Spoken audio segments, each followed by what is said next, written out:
Те най-странни плодове в света. Вероятно не сте виждали последния. Номер 5. Черна сапота.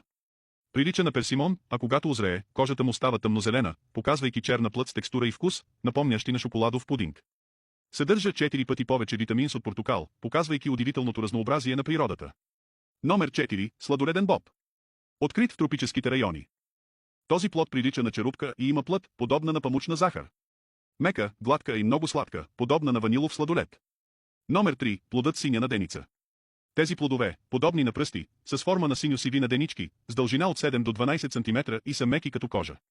Тяхната прозрачна, желеобразна плът има вкус на сладки краставици. Номер 2. Експлодиращ плод. Характеризира се с тенденцията си да експлодира. Когато е озрял, този плод има твърда кафява черупка, наподобяваща кокосов орех, и светло-жълт пълнеж с миризма, подобна на гнилата яйца. Номер 1. Червения рамбутан. Този тропически плод обикновено е червен или жълт и прилича на бодлива топка. Твърдата му кожа трябва да се отвори, за да се открие личи подобната плът вътре.